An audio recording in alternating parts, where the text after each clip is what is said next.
భగవంతుడికి చెడంటేను, చెడుకు భగవంతుడు అంటేను భయం అంటున్నారు బాబా. భగవంతుడికి చెడంటేను, చెడుకు భగవంతుడు అంటేను భయం. మంచి యొక్క ఫలితం గొప్పది, చెడుకు ఫలితం స్వల్పం. మనకేమో మంచి ఫలితం కనపడాలంటే చాలా కాలం పడుతుంది, అదే చెడుకైతే వెంటనే కనపడుతుంది. అందుకని బాబా అంటున్నారు, భగవంతుడికి చెడంటేను, చెడుకి భగవంతుడు అంటేను భయం. మంచి యొక్క ఫలితం గొప్పది. ఎందుకు భయం? చెడంటే అంటే మన శ్రేయస్సును పాడు చేస్తుంది కాబట్టి. లేకపోతే ఆయనకి భయం ఏంటి? మన శరీరంలో ఒక హీనజాతి వాడు ఉన్నాడు. బాబా అంటున్నారు, మనం ఎంత గొప్పవాళ్ళమని అనుకుంటూ ఉన్నా కానీ మనందరిలో కూడా ఒక హీనజాతి వాడు ఉన్నాడట. వాడు ఎలాంటి వాడంటే, హీనజాతి వాడని ఎందుకంటున్నారు? అందరిలో లోపాలు ఎప్పుడు చూస్తూ ఉండటం, వాళ్ళలో ఈ లోపాలు ఉన్నాయి, వీళ్ళలో ఈ లోపాలు ఉన్నాయి, అందరిలోంచి అంటే మనలో అరిషడ్ వర్గాల్లోంచి పనిచేసేవి, తర్వాత మన బలహీనతలు, ఇవన్నీ కలిపి దాన్ని అంటూ ఉన్నారనమాట. మనలో ఒక హీనజాతి వాడు ఉన్నాడు. ఎప్పుడు వీడికి ఏం పని? పక్కన వాళ్ళ లోపాలు అనటం, లేకపోతే పక్కన వాళ్ళ గురించి చెడుగా మాట్లాడటం, ఇవే తప్పించి వేరే పని ఉండదన్నమాట. వాడిని వెళ్ళగొట్టాలి అంటున్నారు బాబా. అంటే మనం ఎప్పుడు కూడా మనలో గొప్పల గురించి 10 మందికి చెప్పుకుంటామే, కానీ మనలో ఉన్న బలహీనతలను చెప్పుకోవడానికి మనం ఏ రోజు కూడా పొరపాటును కూడా తీసుకురాం. పక్కన వాళ్ళు అంటేనే ఒప్పుకోము, మనగా మనము కూడా ఎప్పుడు చెప్పుకోము. నాకు ఈ బలహీనత ఉందండి, నేను దీన్ని ఓవర్కమ్ చేయడానికి ట్రై చేస్తున్నాను బాబా దయ వల్ల అని మనం ఏ రోజు చెప్పుకోం. మనలో ఏవి గొప్పగా ఉన్నాయో, ఎందుకంటే మనం మళ్ళీ మళ్ళీ అక్కడికే వస్తున్నాం. ప్రతి ఒక్కళ్ళకి కూడా తన గురించి గొప్పగా అనుకోవాలని, తను గుర్తింపబడాలని తెలియకుండానే మనం అలా పెరిగామన్నమాట. మన లక్ష్యం అంతా, మన పిల్లవాడు ఫస్ట్ వచ్చినందుకంటే కూడా అందరికంటే ఎక్కువ వచ్చిన సంతోషం, వాడికంటే ఎక్కువ వచ్చిన సంతోషం, పక్కన వాడికంటే ఎక్కువ వచ్చిన సంతోషం. వీడు మనిషిగా ఎదుగుతున్నాడా, వీడికి మానవత్వం అంటే తెలుసా, పెద్ద అయితే వీడు ఎలా ఉంటాడు అనేది కాకుండా ఈ క్లాస్లో మార్కులు వచ్చినాయి చాలు, అందరికంటే ముందున్నాడు. లేకపోతే వాడికంటే తక్కువ వస్తే మనం ఎంత గొడవ పెడతామో మనకి తెలుసు అన్నమాట. అంటే ఇవన్నీ కూడా మనలో ఉన్న బలహీనతలు. బాబా అంటున్నారు, మన వాడలోని వారందరినీ తెలుసుకోవాలి. అంటే మనలో ఉన్న లోపాలని, బలహీనతల్ని, దుర్గుణాలని తెలుసుకుంటే వాటి మీద మనం పనిచేయగలుగుతాము. అంటే అయ్యో నాలో ఈ బలహీనత ఉంది, సాధ్యమైనంత వరకు దీన్ని మనం అది గుర్తించామనుకోండి. మాస్టర్ గారు చెప్తారు, ఎప్పుడైతే మనలో అది ఉంది అని గుర్తించామో ఆటోమేటిక్గా మన అటెన్షన్ దాని మీదకి వెళ్తుంది. మనం అంతకుముందు కూడా ఒకసారి చెప్పుకున్నాం.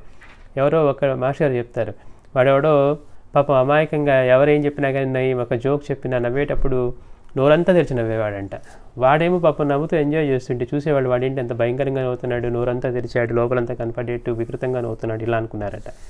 అనుకొని వాడికి చెప్పారంట, ఒరే నువ్వు ఇట్లా నవ్వుతున్నావు, చూస్తానికి చాలా ఇదిగా ఉంది అని. అప్పుడు పాపం వాడు ఎప్పుడైతే ఇది చెప్పారో, ఇక వాడు ఎప్పుడు నవ్వాలన్నా కానీ అంతకు ముందులాగా మొత్తం నోరు తెరిచి నవ్వలేడు. తెలియకుండా వాడి నవ్వుని చెక్ చేసుకోవాలి, ఇలా నోరంతా తెరుస్తున్నాను కాబోలు, చూసేవాళ్ళకి అది బాలేదు కాబోలు అనే ఇది వాడిలో వెళ్ళిపోతుందనమాట. అంటే మాస్టర్ గారు అంటారు, మనలో బలహీనతని కనుక గుర్తిస్తే ఫస్ట్ దాని మీద అప్పుడు వర్క్ చేయడం సాధ్యం అవుతుంది. మనం ఏమనుకుంటాం, మనలో బలహీనతలు లేవు, పక్కన వాళ్ళ కదా మనం వీళ్ళతో గొడవపడింది. మనలో గొడవపడే లక్షణమే లేకపోతే వాళ్ళు పక్కన వాళ్ళు అన్నా కానీ పట్టించుకోకుండా ఉంటాం. కానీ మనలో ఉన్న అహంకారం కానివ్వండి, బలహీనతలు కానివ్వండి, అవి మనలో పనిచేసి మనం ఎప్పుడూ కూడా పక్కన వాళ్ళని చూస్తాం. వాళ్ళు అనకపోతే మేము అనేవాళ్ళం కాదు అని అంటాం. అందుకని బాబా అంటున్నారు, మనలో ఒక హీనజాతి వాడు ఉన్నాడు, వాడిని వెళ్ళగొట్టాలి. అందుకే అన్నారు, మన వాడాలోని వారందరినీ తెలుసుకోవాలి. అంటే మనలో ఉన్న బలహీనతలు ఇవన్నీ. మనం ఏమనుకుంటున్నాం, హీనజాతి వాడంటే బయట ఉన్నాడు అనుకుంటున్నాం, కానీ మనలో ఉన్నారంటున్నారు బాబా. అందుకోసం ఏం చేయాలట, వాడిని వెళ్ళగొట్టాలి. అందుకోసం మన వాడాలోని వారందరినీ తెలుసుకోవాలి. అంటే మనలో ఉన్న బలహీనతల్ని, మన వాడాలోని అంటే మనలో ఉన్న అని. ఎవరితోనూ వాదించవద్దు, 10 మాటలకు 1 మాటతో సమాధానం ఇవ్వాలి. ఎవరితోనూ వాదించవద్దు, 10 మాటలకు 1 మాటతో సమాధానం ఇవ్వాలి. బాబా చెప్పే సూక్తులు, ఈ బోధంతా కూడా ఒకదాన్ని ఒకటి లింక్ చేసుకొని ఉంటుంది. ఎప్పుడు కూడా మాస్టర్ గారు అంటారు, ఒక్క వాక్యంగా చదివితే దాని పరిపూర్ణమైన అర్థం మనకి అర్థం కాదు. ఎందుకంటే రుణానుబంధాలను గుర్తుపెట్టుకో అని బాబా చెప్పిన విషయాన్ని గుర్తుపెట్టుకుంటే, ఈ రుణానుబంధాలు ఇవి లేకపోతే వాళ్ళతో మనకు ఆ సంబంధం ఉండదు, వాళ్ళ చేత అనిపించుకొని మనం అనే సంబంధము కూడా మనకు ఉండదన్నమాట. అందుకని బాబా చెప్తున్నారు, ఎవరితో కూడా వాదించవద్దు, 10 మాటలకు 1 మాటతో సమాధానం ఇవ్వాలి. మాస్టర్ గారు అంటారు, మనం చేసిన కొద్దిపాటి పుణ్యం కూడా దేంతో పోతుంది ఎక్కువ అంటే మనం ఈ నోరుని ఎలా పడితే అలా వాడటం వల్లట. అందుకని మనం ఎంత సాధన చేసి ఎంత పుణ్యం సమకూర్చుకుంటున్నామని మనం భ్రమపడుతూ ఉన్నా ఆ సమకూరే కొద్దిగా కూడా మనం ఈ నోటిని ఎట్లా పడితే అట్లా వాడటం వల్ల. అందుకే బాబా ఏమన్నారు, ఒరే మీరు షిరిడి వచ్చి కూడా ఏం ప్రయోజనం, అదేం చేస్తుందో చూసావా పంది, దాని నాలుకకున్న శుభ్రతని నేలకిచ్చి నేల మీద ఉన్న అశుద్ధాన్ని అది తీసుకుంటుందన్నారు.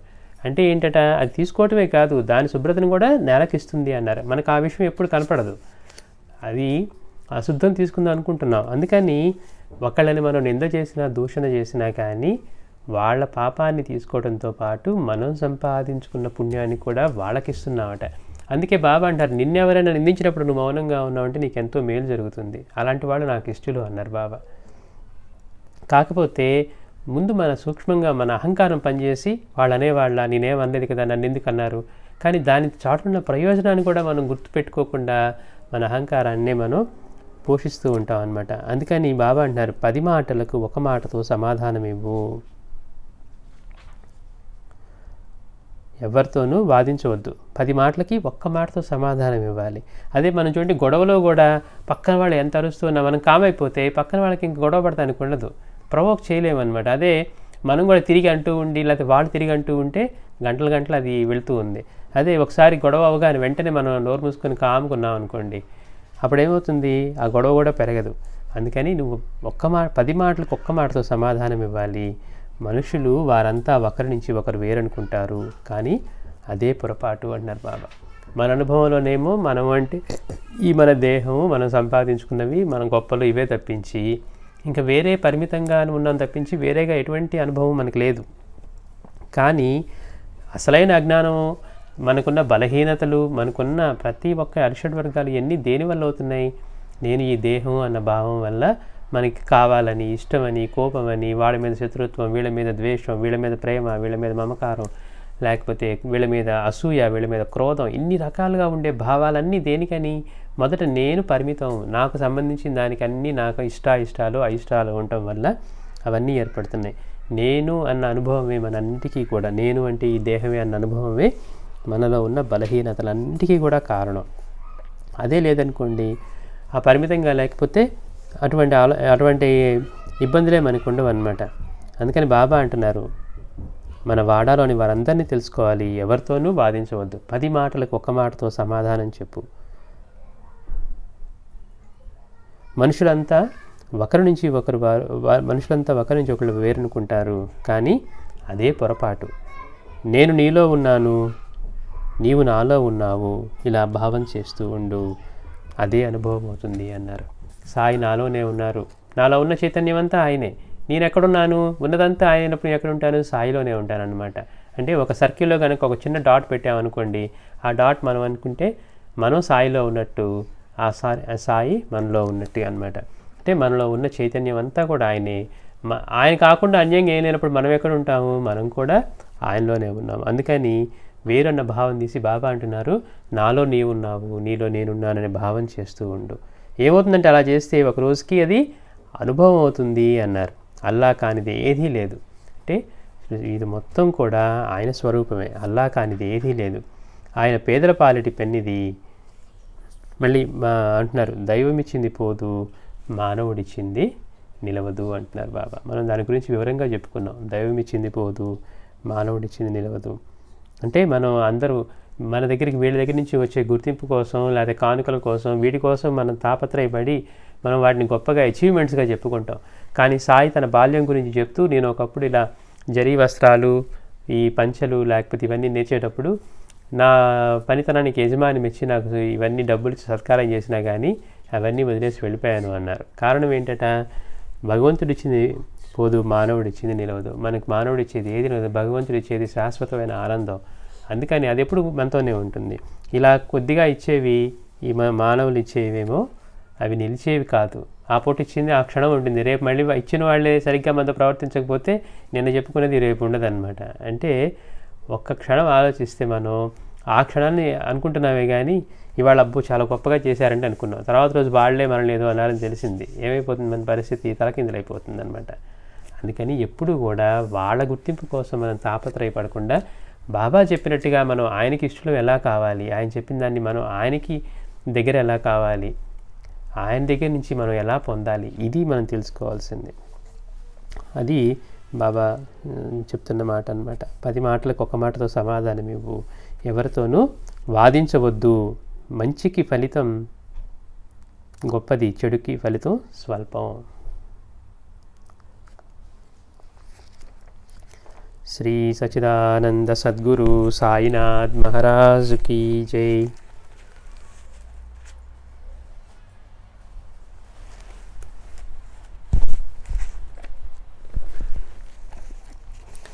మనం షిరిడీలోని ఉత్సవాలు చెప్పుకుంటూ ఉన్నాం.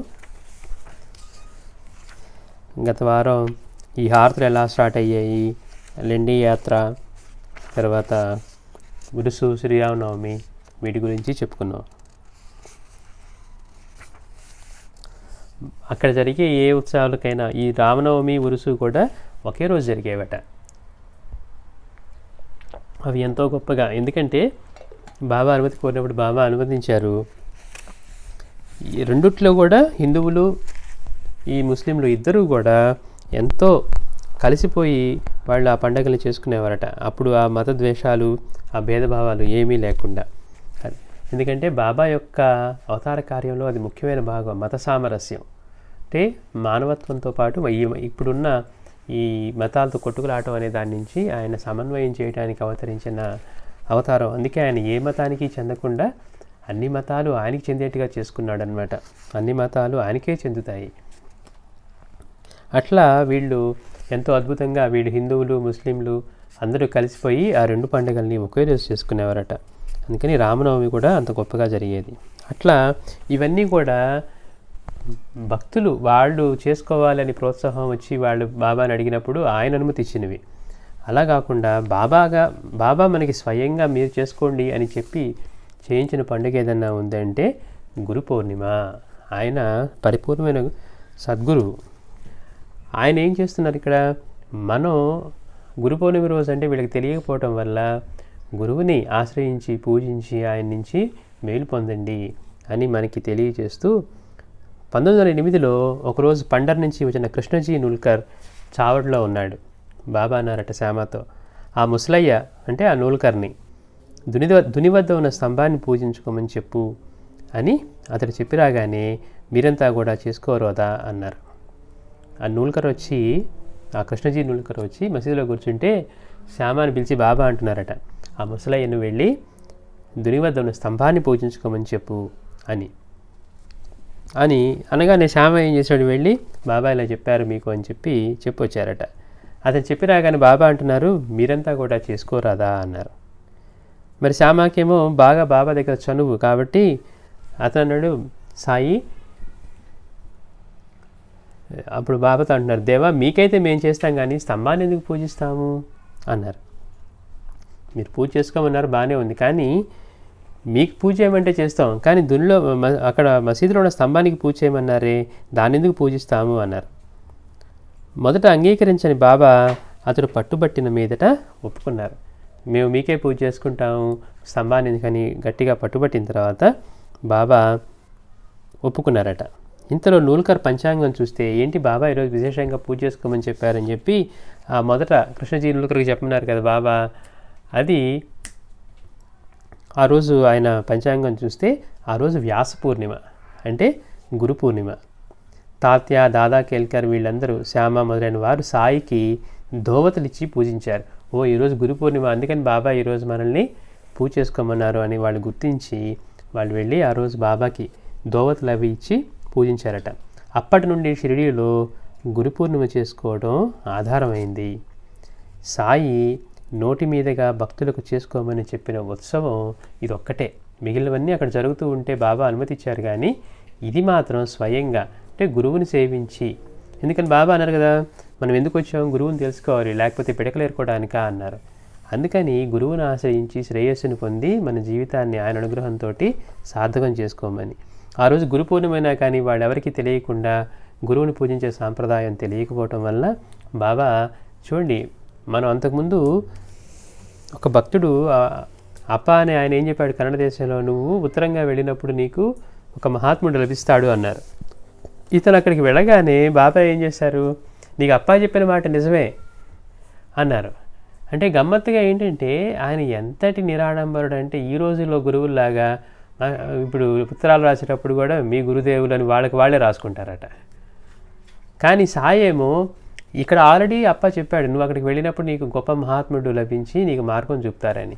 కానీ ఇక్కడ ఏమంటున్నారు బాబా సింపుల్గా, నువ్వు అప్ప దగ్గర చూస్తున్నావు అని నాకు తెలుసు, నీకు అప్ప చెప్పిన మాట నిజమే, కానీ ఆ గ్రంథాన్ని ఊరికే చదివితే చాలదు, మననం చేసి ఆచరించాలి. గురు కటాక్షము అనుభవ జ్ఞానము లేనిదే ఏ ఫలితం లేదు అన్నారు. అంటే నువ్వు విచారసాగర్ గ్రంథం చదువుతున్నావు, అప్ప చెప్పింది బాగానే ఉంది, ఊరికే చదివితే చాలదు, ఆ గ్రంథాన్ని మననం చేసి ఆచరించాలి అని ఇంకొక మాట అన్నారు. గురు కటాక్షము అనుభవ జ్ఞానము లేనిదే ఏం ఉపయోగం లేదు అని.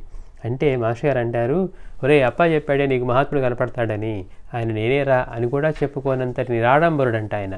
కానీ అలా అని ఆయనకి ఎలా తెలియజేస్తున్నారు, నీకు అప్ప చెప్పిన మాట నిజమే, కానీ నీకు చదివి ఊరికే చదివితే చాలదు అంటున్నారు. అంటే గుర్తించగలిగితే సాయి అక్కడ అంటే నేను గురువుని, నేను మహాత్ముడిని, ఆయన చెప్పాడే నేనే అని చెప్పరు, ఊరికే చిన్న ఒక క్లూ లాగా ఇచ్చారనమాట. అంటే అంతటి నిరాడంబరుడు. ఎందుకని ఆయనకి ఒకళ్ళ చేత గుర్తించబడాలని, లేకపోతే ఒకళ్ళు ఆయన గురువు అనుకొని పూజించాలని పొరపాటును కూడా అటువంటి ఆలోచన లేనివాడు. మిగిలిన వాళ్ళు ఎలా ఉంటారు, మిగిలిన వాళ్ళందరూ కూడా దాన్ని పొంది ఆయన్ని గుర్తించి ఆయన్ని ఇది చేయాలని చూస్తూ ఉంటారనమాట. కానీ సాయి విషయంలో వచ్చేసరికి అటువంటి ఇవేమీ లేనివాడు. అందుకని అప్ప దగ్గర నుంచి వచ్చినా కానీ ఠాకూర్ తోటి కేవలం ఆ మాటే అన్నారు, నువ్వు నాన్హీ ఘాట్ని దాటం కంటే కూడా కష్టమైంది ఆధ్యాత్మిక విద్య అని, నీకు అప్ప చెప్పిన మహాత్ముడు నేనే అని అలా తెలియజేస్తున్నారు తప్పించి, అదిగో ఆయన చెప్పిన మహాత్ముడిని నేనే, నువ్వు కరెక్ట్ చోటకే వచ్చావు, అదే ఇక్కడ ఇప్పుడున్న కాలంలో అయితే అదిగో నేను జీవించిన గురువు దగ్గరికే వచ్చావని ఏదో చెప్పుకునేవాళ్ళు. అంటే ఎందుకు ఈ మాట చెప్పుకుంటున్నామంటే తనను పూజించమని, తాను గురువునని మాస్టర్ అంటారు, గురువు అని చాటుకునేవాడు గురువు అనే దానికే సరిపోడు అని. ఎందుకని ఆయనకి అన్యంగా ఉండవు, ఇవేమీ ఉండవు. కాబట్టి మళ్ళీ ఆయనకి ఒక శిష్యులని, ఆయన సేవించాలని, ఆయన కీర్తించాలని ఇవన్నీ ఏమీ లేకుండా ఉంటారు. కారణం తాము తప్పితే అన్యంగా ఉండటానికి ఏమీ లేనివాడే గురువు అనమాట. అందుకని సాయి నోటి మీదుగా భక్తులకు చేసుకోమని చెప్పిన ఉత్సవం అదొక్కటే. అయితే బాబా స్తంభాన్ని ఎందుకు పూజించమన్నారు అంటే, నన్ను పూజించాలని ఎప్పుడు చెప్పరు. ఎవరు పరిపూర్ణమైన వాడు ఎవ్వడూ కూడా నన్ను పూజించు అని చెప్పకుండా భక్తుల శ్రేయస్సు కోరి మాత్రమే. అది కూడా ఎందుకు, పూజించకపోతే నష్టమా వాళ్ళు అంటే, ఆయన అవతరించిందే మనకి శ్రేయస్సుని అందించడం కోసం. మనం ఆయన్ని అనుసరించి, ఆయన్ని ఆశ్రయించి మనం ఆ శ్రేయస్సుని పొందడం కోసం. అందుకని అలా వాళ్ళకి తెలియక ఆ శ్రేయస్సుని కోల్పోవటం కూడా ఆయనకి ఇష్టం లేదు. కనుకే బాబా ఏం చేశారు, స్తంభాన్ని పూజించమన్నారు. కానీ చూడండి ఎంత అర్థం ఉంటుందో. మనమైతే ఇందులో ఒక్క విషయం కూడా అర్థం కాదు, కానీ మాస్టర్ ఎంత అద్భుతమైన వివరణిస్తున్నారంటే, ఇక్కడ భక్తుల శ్రేయస్సు కోరి మాత్రమే గురువుని సేవించు అనే భావాన్ని సంకేతంగా మాత్రమే సాయి చెప్పారు. గురువెన్నడు కూడా నన్ను పూజించు అనడు. ఎందుకు చెప్తున్నారు, ఎందుకని జ్ఞాని దృష్టిలో అందరూ పరమాత్మ రూపాలే. మనం గురువు కానివాడి దగ్గర చూస్తాం, ఒరే మీరు ఇంకా అజ్ఞానంలో ఉన్నారు, మీరు ఇది చేయాలి అది చేయాలని కనుక ఎవరన్నా మాట్లాడుతూ ఉన్నారంటే వాళ్ళే అజ్ఞానంలో ఉన్నట్టు. కారణం ఏంటి, నిజమైన జ్ఞాని ఎప్పుడు అలా మాట్లాడ్డట. ఎందుకని వాళ్ళ స్వరూపంగానే చూసుకుంటారు. మళ్ళీ ఆయన ఒకడు ఉన్నాడని, ఆయన ఒక అజ్ఞానని అట్లా ఆ దృష్టితో చూడరట. అందుకని గురువెప్పుడు కూడా నన్ను పూజించడం. ఎందుకంటే ఇవన్నీ మనం సాయి యొక్క ఆచరణలోంచి మనం తెలుసుకోవాల్సింది, నిజమైన గురువు ఎలా ఉంటాడు. గురువుని పూజించమన్నారు కదా అని మనం పిచ్చిగా ఎవరిని పడితే వాళ్ళని, ఏదో 4 మాటలు చెప్పేవాళ్ళని, వాళ్ళనే గొప్ప గురువు అనుకునే స్థాయిలో కనుక ఉంటే మళ్ళీ మనం దానికి కూడా మనమే ఫలితం అనుభవించాలంట. అయ్యో మేము తెలియక కదండి తెలియక కదా మనం వాళ్ళని ఆశ్రయించిందంటే ఒప్పుకోరట. అదే మనం ఏదైనా ఒక వస్తువు కొనాలంటే ఎంత విచారణ చేస్తాం, ఏమండి ఇది బాగుందా, అది బాగుందా, లేకపోతే ఎక్కడ కొంటే మంచిది, ఎక్కడ మంచి రేట్లో ఉంటుంది, ఇవన్నీ అడుగుతాం. గురువు దగ్గర వచ్చినప్పుడు అదే చేయాలి కదా అంటారు మాస్టర్ గారు. అందుకని మనం ధర్మశాస్త్రం చెప్తుందంట, మనం ఎలా పడితే అలా గురువుని ఆశ్రయించి మనం మోసపోతే, మోసగింపబడిన వాడు మోసపోయిన మనము కూడా ఇద్దరము అటువంటి ఫలితాన్ని అనుభవించవలసిందే. దానిలో ఎక్కడ కన్సెషన్ లేదంట. తెలియక ఆశ్రయించాం కదా అంటానికి లేదట. అందుకని తెలుసుకొని ఆశ్రయించు. అందుకని నిజమైన గురువు ఎలా ఉంటాడో మనం తెలుసుకుంటూ ఉన్నాం. తను ఎప్పుడు గురువుని చాటుకోడు, అట్లాగే నన్ను పూజించని కూడా అనడు. అందుకనే బాబా మన అప్ప గురించి చెప్పుకుంటూ ఆ ఠాకూర్ గురించి కేవలం నీకు అప్పా చెప్పిన మాట నిజమే అన్న దానిలో సంకేతంగా చెప్తూ ఉన్నారు తప్పించి, ఒరే నీకు అప్పా చెప్పిన గురువు నేనే, ఆ మహాత్ముడిని నేనే ఎప్పుడు అలా చెప్పుకోరు అనమాట. నిజమైన పరిపూర్ణుడు. అందుకే ఏమన్నారు ఆయన, నేను కేవలం అల్లాహ్ బానిస మాత్రమే అన్నారు. నిజమైన గురువు, నిజమైన భగవంతుడు నేను భగవంతుని సేవకుని మాత్రమే అన్నారు. మాస్టర్ గారి దగ్గరికి వచ్చినా కానీ వాళ్ళు ఏం చేసినా అంతా తమ గురువుకి భగవంతునికే వాళ్ళు చెప్పేవాడు అనమాట. అట్లా గురువు నన్ను ఎన్నడూ పూజించు అని అనడు. జ్ఞాని దృష్టిలో అందరూ కూడా పరమాత్మ స్వరూపాలే. వారికి శిష్యులు ఎలా ఉంటారు? తాను గురువునని తలచేవాడు ఆ పేరుకే తగడన్నాడు రమణ మహర్షి. ఎవరైతే మేము గురువులను అనుకుంటామో, మనం ఇప్పుడు ఎంతోమందిని చూస్తూ ఉన్నాం. ఎందుకు చెప్తున్నానంటే నిజమైన మహాత్ముని యొక్క ఆచరణ ఎలా ఉంటుంది, కాని వాళ్ళ ఆచరణ ఎలా ఉంటుంది, ఎలా ఉంటాయి వాళ్ళ మాటలు, అక్కడే మనకి తెలిసిపోతుందన్నమాట. ఎవరైతే తాను గురువునని చాటుకుంటాడో తలుస్తాడో ఆ పేరుకే తగడన్నాడు ఆయన రమణ మహర్షి. అయితే అలా అనలేదు కనుకే సాయి సద్గురు.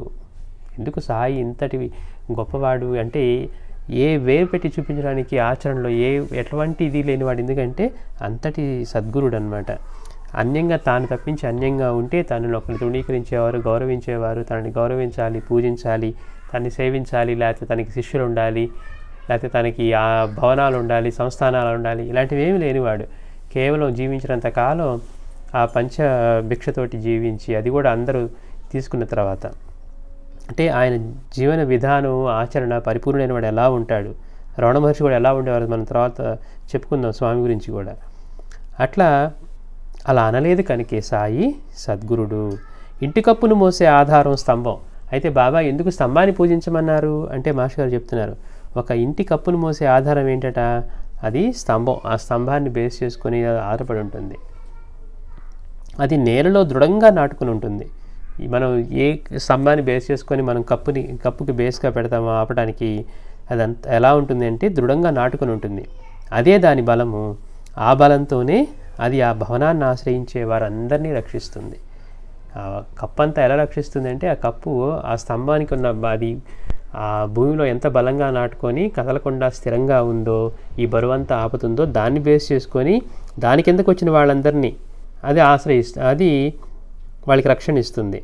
అలానే సద్గురువు ఆయన ఎలా ఉంటాడట, సర్వానికి ఆధారమైన ఆత్మనిష్టలో గురుభక్తిలో నాటుకొని ఉంటారు. అందుకే నిజమైన గురువు ఎలా ఉంటాడంటే ఆయనే అటువంటి ఆత్మనిష్టలో గురుభక్తిలో నాటుకొని ఉంటారు. అంటే గురుభక్తి రూపమైన ఆత్మనిష్ట వలన గురువు కూడా తమను ఆశ్రయించిన వారిని రక్షిస్తారు స్తంభంలాగే. అంటే ఎందుకు స్తంభాన్ని పూజించున్నారంటే స్తంభం సంకేతంగా చెప్పారు బాబా. నన్ను పూజించు అని ఏ గురువు పరిపూర్ణుడని వాడు చెప్పడు. అలా చెప్పలేదు కనుకే సాయి అంతటి సద్గురుడు అంటున్నారు మాస్టర్ గారు. రమణ భగవాన్ కూడా తాను గురువునని తలచేవాడు గురువే కాడు అన్నారు. నిజంగా అజ్ఞానే.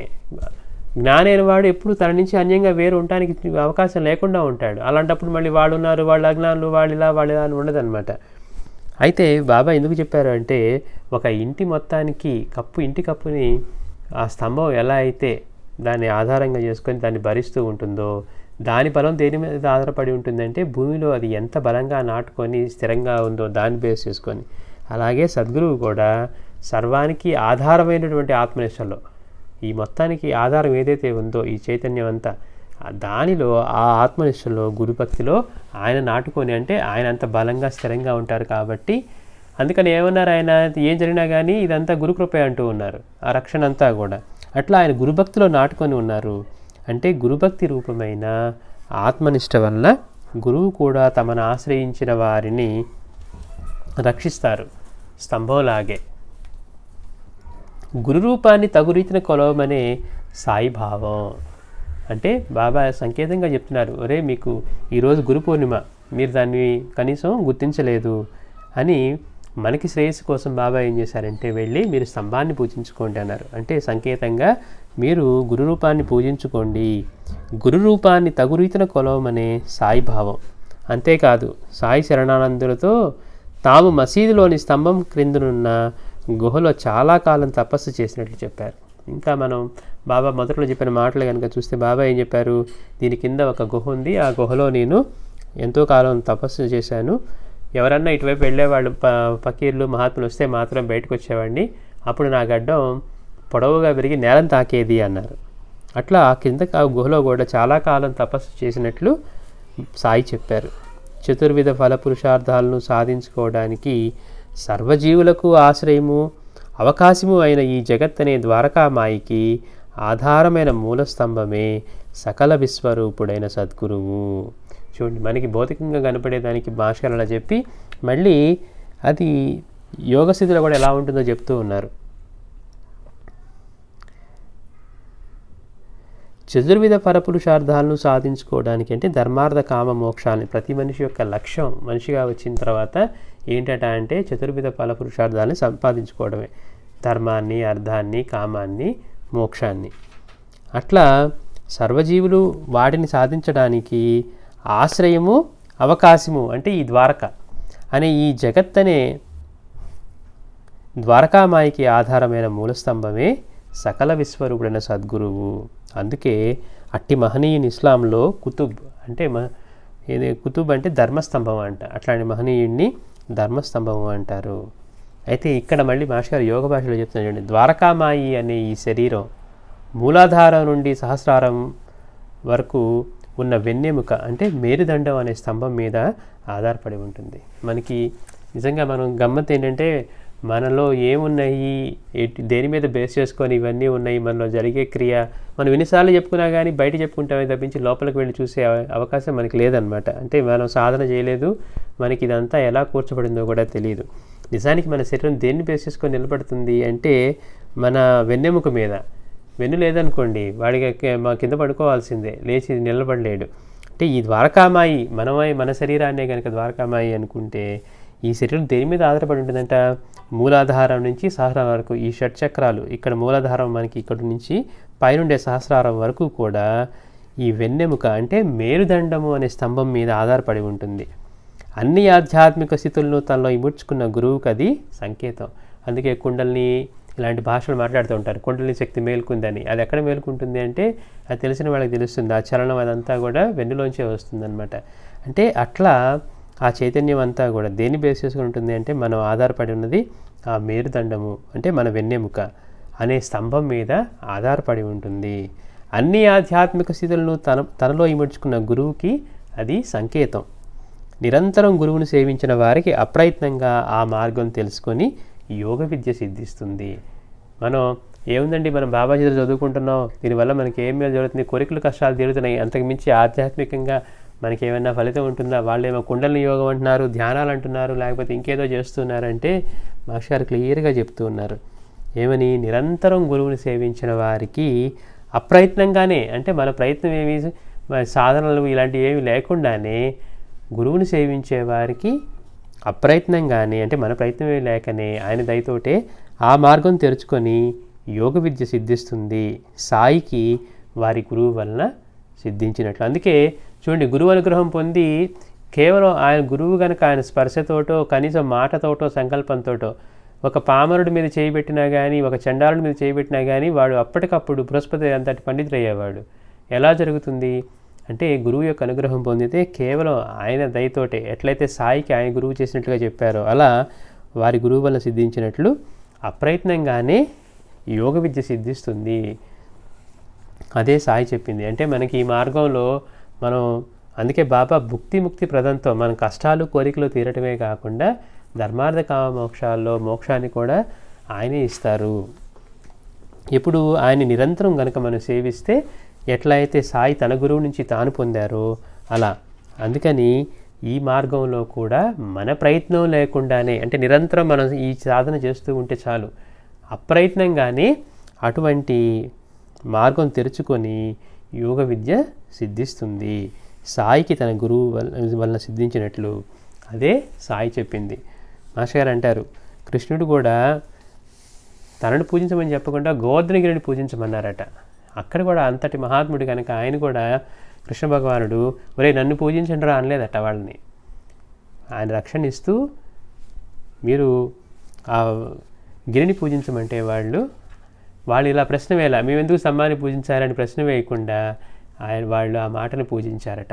అంటే ఆ గిరిని పూజించడం అంటే వాళ్ళు దేని పూజించినట్టు అంటారు మాస్టర్ గారు? కృష్ణుడిని పూజించారట. కృష్ణుడిని పూజించడం అంటే ఆయన మాటను పూజించడమే కృష్ణుడిని పూజించడం. ఇప్పుడు మనం ఒకరి పట్ల గౌరవం చూపిస్తున్నాం అని చెప్తున్నాం అనుకోండి, మీరు చెప్పిన మాట నేను వింటాను అని ఇప్పుడు ఆయన కనుక వెళ్ళి ఈ పని చేయండి చేయలేదనుకోండి, మనం ఆయన గౌరవించినట్టే కాదా? కృష్ణుడు మీరు ఆ గిరిని పూజించండి, గోవర్ధన గిరిని అంటే వాళ్ళు మరో ప్రశ్న వేయకుండా స్వామి మిమ్మల్ని పూజిస్తామని అని కూడా అనలా. వాళ్ళు అంతటి అమాయకమైన భక్తిలో వాళ్ళు కృష్ణుడు ఈ మాట చెప్పాడు కాబట్టి ఆయన ఏది చెప్తే అదే చేయాలి. అది ఆయన నిజంగా పూజించటం అంటే ఆయన మాటని పూజించటమే ఆయన్ని పూజించడం అంటారు మాస్టర్ గారు. లేకపోతే మనకి ఇలాంటి వివరణ పొరపాటును కూడా తెలియదు అనమాట. బాబా ఎందుకు స్తంభాన్ని పూజించమన్నారు, గురి పూజ ఎందుకు చేసుకోమన్నారు, స్తంభాన్ని ఎందుకు సంగీతంగా చెప్పారు, స్తంభం అనే దాన్ని ఇస్లాంలో కూడా ఈ ధర్మస్తంభం అని కుతుబ్ అంటే ఈ మొత్తానికి ఆధారమైన వాడు. అలానే యోగ పరిభాషలో చూసుకుంటే ఈ ద్వారకామాయి అనే మన శరీరంలో కూడా మూలాధారం నుండి సహస్రారం వరకు ఇదంతా కూడా మేరుదండం మీద వెన్నెముక మీద ఆధారపడి ఉంటుంది. అందుకే ఈ కుండలిని చలనం కలిగిన వాళ్ళకు కూడా వాళ్ళకి తెలుస్తుంది అనమాట. అదంతా ఎక్కడ తెలుస్తుందంటే ఆ వెన్నులో వచ్చే వైబ్రేషన్సే, అంతే తప్పించి ఎక్కడో ఉండదన్నమాట. అట్లా గురువుని ఆశ్రయించిన వాళ్ళకి, గురువుని సేవిస్తూ నిరంతరం ఆయన స్మరించే వాళ్ళకి వీళ్ళ ప్రయత్నం కూడా లేకుండా, చూడండి మామూలుగా అయితే సాధన చేయాలి, ఎంతో చేయాలి, ఎన్ని రకాల ప్రాణాయామాలు చేస్తారు అవన్నీ సాధించడానికి. కానీ గురువు యొక్క ఇది చేస్తూ ఉంటే మనకి తెలియకుండానే మన నాడీ వ్యవస్థ కూడా అంతా సరవుతుందంట. మనకి అసలు వినటానికి కూడా ఆశ్చర్యంగా ఉంటుంది. అదేంటి మన ఊరికి బాబా చిత్రం పట్టుకొని చదువుతున్నాం కదా, మనకి తెలియకుండా మన నాడీ వ్యవస్థ ఇంత బాగవుతుందా అని మనకు అనిపిస్తుంది. కానీ అవన్నీ కూడా మన ప్రయత్నం లేకుండానే అవన్నీ జరుగుతూ ఉంటాయి. అందుకని నిరంతరం గురువుని సేవించిన వారికి అప్రయత్నంగా ఆ మార్గం తెరుచుకొని యోగ విద్య సిద్ధిస్తుంది, సాయికి వారి గురువు వలన సిద్ధించినట్లు. అదే సాయి చెప్పింది.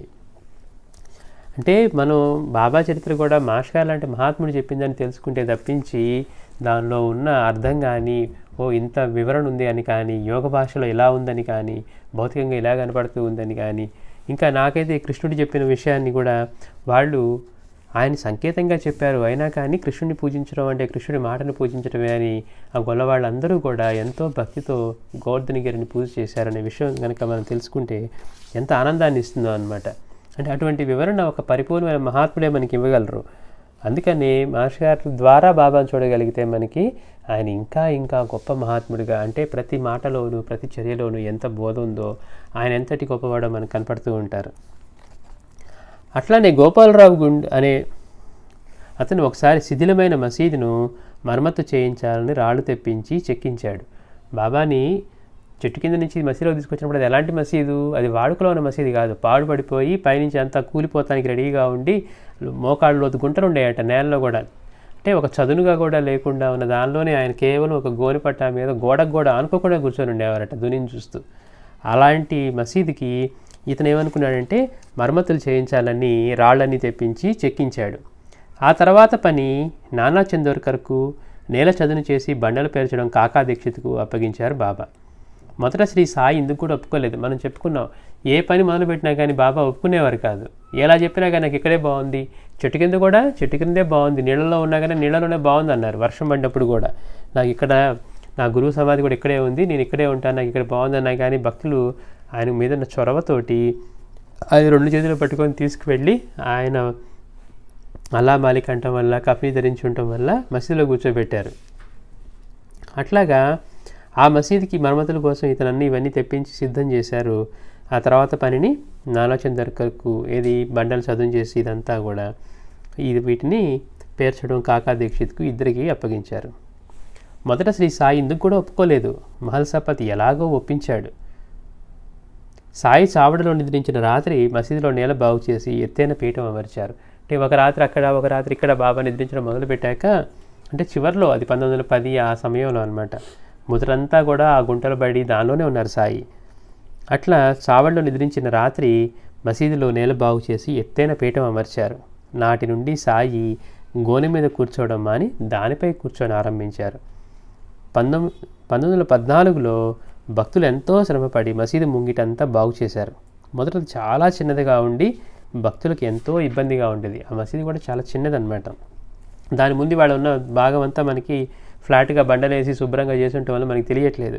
కానీ ఆ రోజులు ఎలా ఉండేదట, అది అంతా కూడా గుంటలుగా అట్లా ఉంటే దాన్ని వీళ్ళంతా బాగు చేసి ఎంతో శ్రమపడి మసీదు ముంగిటి కూడా బాగు చేశారు. మొదట అది చాలా చిన్నదిగా ఉండి భక్తులకు ఎంతో ఇబ్బందిగా ఉండేది. దాన్ని పెద్ద చేసి పైన కప్పించాలని కాకా దీక్షిత్ పని ప్రారంభించాడు. రాత్రంతా కష్టపడి భక్తులు కమ్మలు నాటారు. ఉదయాన్నే చావ నుండి వచ్చిన సాయి అది చూసి కోపించి ఆవేశంతో 2-3 కలిసి కానీ నాటనలివి కానీ ఆ కమ్మిలను ఒక్కరే పీకి పారేశారు. బాబా చావడిలోంచి వచ్చేసరికి పొద్దున్నే వీళ్ళు ఆ ముందు ప్రదేశం అంతా బాగు చేయాలని అంతా చదువు చేసి ఈ కమ్మెలు నాటారంట. అక్కడంతా పైన ఇప్పుడు మనకి షెడ్ లాగా కనపడుతుంది కదా అక్కడ ద్వారకామాయిలో, అదంతా వేయటానికి చేస్తే బాబా ఒక్కసారిగా పొద్దున్నే చావడి దగ్గర నుంచి వచ్చి చూసి కోపించి వాళ్ళు కష్టపడి 2-3 కలిసి కానీ నాటిన స్తంభాలని ఆయన ఒక్క చేత్తో పీకి పక్కనేశారట. అతని మరొక చేత్తో సమీపంలోని తాత్యా పాటిల్ గొంతు పట్టుకున్నాడు. అతని తలపాగా బలవంతంగా లాక్కొని దానికి నిప్పంటించి ఆ కమ్మెపాతని గుంటలో వేశారు. కోపంతో సాయి కన్నులు ఎర్రగా చేసి ఆయన కన్నులు ఎర్రగా అగ్నికణాల్లాగా వెలిగాయి. అందరూ కూడా భయభ్రాంతులై చూస్తుండగా శ్రీ సాయి తమ జేబులోంచి ₹1 నాణెం తీసి భగవదర్పితం అన్నట్లు గౌరవంతో ఆ గుంటలో వేశారు. అంటే ఆ మహాత్ముడి చర్యలు మనకు అర్థం కావు. అట్లాగా బాబా ఒకసారిగా ఆయన ఏ పని మొదలుపెట్టినా కానీ ఒప్పుకునేవారు కాదని చెప్పుకున్నాం. అట్లా ఇక్కడ కూడా ఆయన అవన్నీ పీకి పారేసి ఆ పక్కనే ఉన్న తాత్యానంట ఆయన్ని తాత్య గొంతు విడిచిపెట్టలేదు.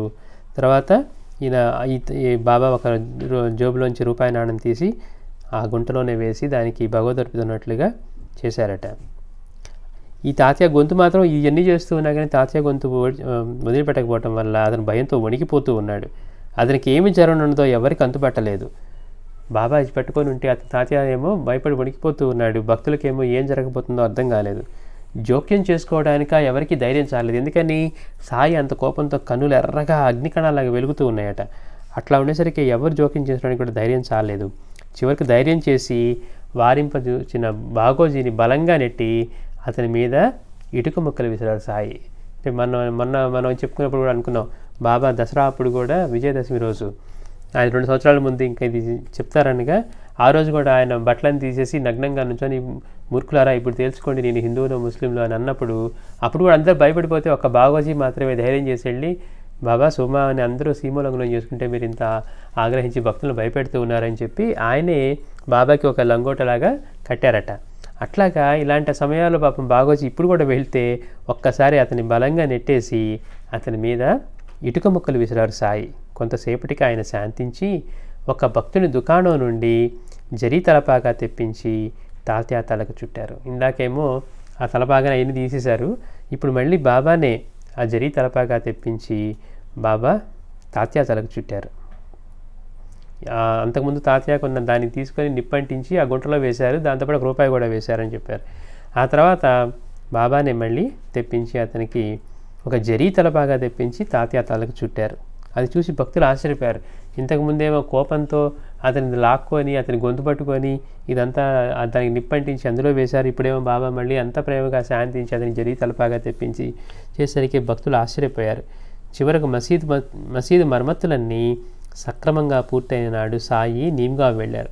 అక్కడి నుంచి ఆయన భక్తులు మేళతాళాలతోటి ఊరేగింపుతో పునరుద్ధరించిన మసీదుకు తీసుకువచ్చారు. అంటే బాబా మళ్ళీ అప్పుడు మనం అనుకున్నాం కదా నీమ్గాంకి పక్కన రహటాకి 2 గ్రామాలకు వెళ్తూ ఉండేవారు.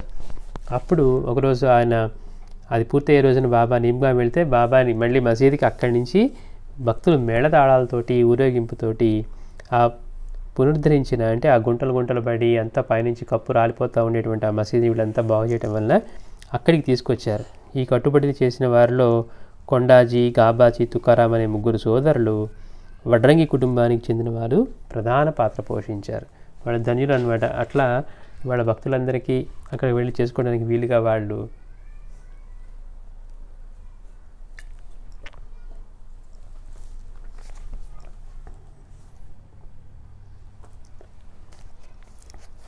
అట్లా బాబా మనం చేసుకోమని చెప్పిన ఉత్సవాలు అన్నమాట ఇవన్నీ కూడా. ఈ గురు పౌర్ణిమ అవి కాకుండా అక్కడ జరిగే ఉత్సవాల గురించి చెప్పుకున్నాం. ఇవి షిరిడీలో జరిగే ఉత్సవాలు. ఉపదేశాలు సమర్థ సద్గురువు. భగవద్గీతలో శ్రీకృష్ణుడు ఈ ముల్లోకాల్లోనూ తాను పొందవలసింది ఏదీ లేదని అయినా లోకానికి ఆదర్శంగా ధర్మం నెరవేరుస్తుంటానని చెప్పాడు. భగవద్గీతలో శ్రీకృష్ణుడు ఈ ముల్లోకాల్లో తాను పొందవలసింది ఏదీ లేదని అయినా లోకానికి ఆదర్శంగా ధర్మం నెరవేరుస్తుంటానని చెప్పాడు. పరిపూర్ణుడైన వాడు ఆయనకి ఇంకేం చేయాలి, అయినప్పటికీ ఎందుకు చేశావన్నప్పుడు ఉత్తములైన వాడు దేన్ని ఆశ్రయిస్తారో దాన్ని మిగిలిన వాళ్ళు కూడా అనుసరిస్తారు అని. అందుకని వాళ్ళకు ఆదర్శంగా ఉండటం కోసం ఆయన ఆ ధర్మాన్ని నెరవేరుస్తూ ఉంటానని చెప్పాడు.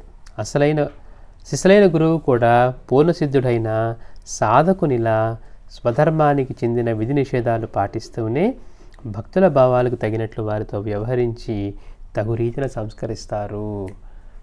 మాస్టర్ గారు అంటున్నారు, ఉత్తముడైన గురువు ఎలా ఉంటాడట, ఆయన పరిపూర్ణమైన సిద్ధుడైనా కానీ అయినప్పటికీ కూడా చూసేవాడికి మళ్ళీ సాధకునిలా స్వధర్మానికి చెందిన విధి నిషేధాలు పాటిస్తానే భక్తుల భావాలకు తగినట్లుగా వారితో వ్యవహరించి తగు రీతిన సంస్కరిస్తారు.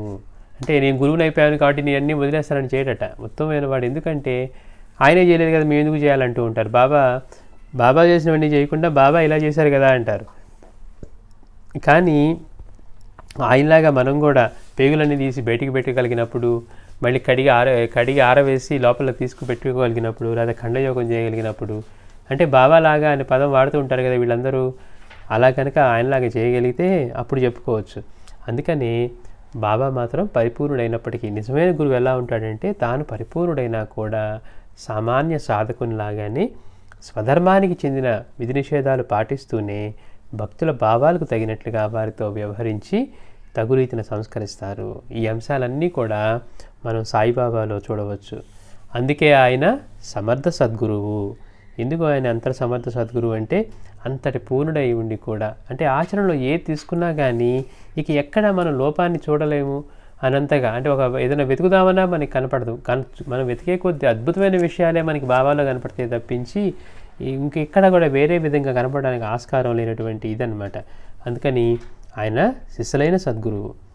ఒక మారుమూల కుగ్రామంలో ఊరు పేర్లేని పిచ్చి ఫకీర్గా వెలిసిన సాయిబాబాను ఎందరెందరో సాధువులు చూసి ప్రశంసించారు. మరి అంత ఆ షిరిడీ గురించి మనం చెప్పుకున్నాం. అది ఎలాంటి గ్రామం అసలు ఎవరికి, అది మహారాష్ట్రలో షిరిడీ ఉందని కూడా తెలియదు. అంత చిన్న గ్రామం. అక్కడ అన్నీ మట్టి గడపలు 80 గడపలకు మించి ఉండేవి కాదు. ఆ ఊరి మొత్తంలో జరిగే పెద్ద ఉత్సవం అంటే వారానికి ఒకసారి జరిగే సంత అంట. అదేంటి, వీళ్ళకి కావాల్సిన వస్తువులు కొనుక్కోవటం. అట్లాంటి గ్రామంలో ఆయన పిచ్చి ఫకీర్గా వెలిసిన ఎంతమంది ఆయన్ని మహాత్ములు గుర్తించి ప్రశంసించారు.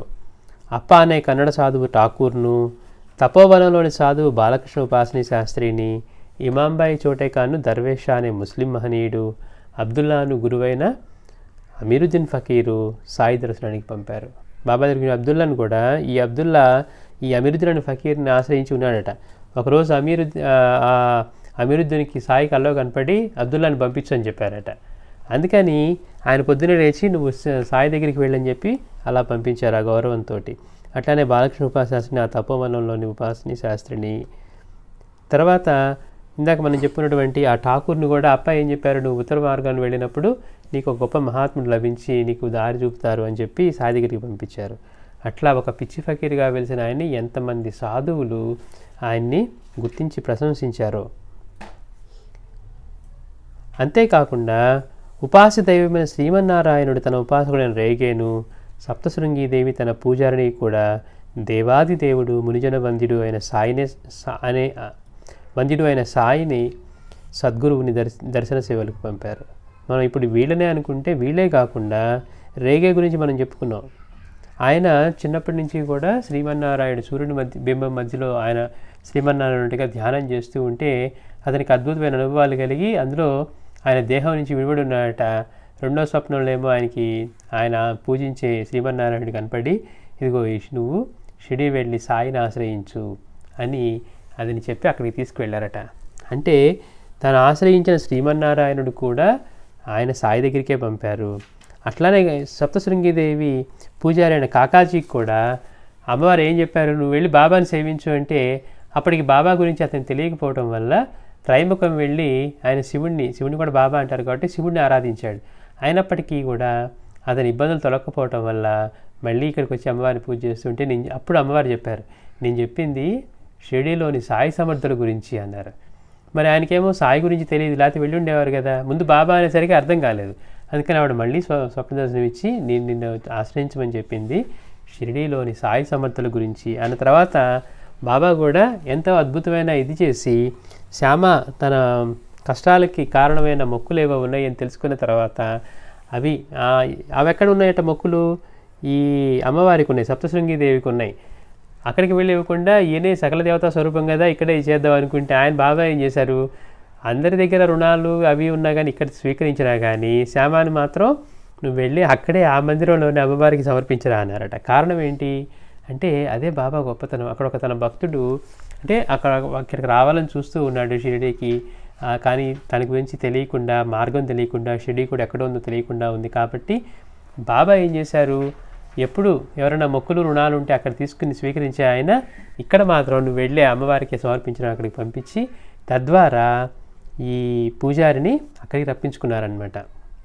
అట్లా అక్కడ రావడానికి కారణం ఎవరంటే అమ్మవారే. అమ్మవారు నువ్వు వెళ్ళి సాయిని ఆశ్రయించు, సాయి సమర్థులను ఆశ్రయించు అని చెప్పడం వల్ల, అంటే ఎంతమంది మహాత్ములు ఫకీర్లు వాళ్ళ శిష్యుల్ని ఆయన దగ్గరికి పంపి దర్శనం చేయించారు, గుర్తించి ఎంతగానో ప్రశంసించారు. అదిగో అక్కడ మా పెద్దన్నగారు ఉన్నారు, వారు ఎంతో గొప్పవారు అని అట్లా వాళ్ళు పంపితే, అంతేకాకుండా ఇక్కడ శ్రీమన్నారాయణుడు తర్వాత అమ్మవారు కూడా ఇట్లా దేవాది దేవుడు, మునిజన వంద్యుడు, అంటే అందరి చేత పూజింపబడేవాడు, మునిజనుల చేత కూడా పూజింపబడేవాడు అయిన సాయి సద్గురుని దర్శన సేవలకు పంపారు. అట్లనే తులజాపూర్లోని భవానీదేవి తర్వాత చండలేశ్వరీదేవి కూడా నరహరి శర్మ అనే భక్తుణ్ణి శ్రీ నృసింహ సరస్వతి స్వామిని ఆశ్రయించమనడం శ్రీ గురు చరిత్రలో చూడవచ్చు. మనం గురు చరిత్రలో కూడా చూస్తాం. తన కుష్ఠరోగం పోవాలని పాపం అక్కడ అమ్మవారి దగ్గర ఎంతో కాలంగా తపస్సు చేస్తూ ఉంటే కూడా అమ్మవారి స్వప్నంలో కనపడి మొదటేమో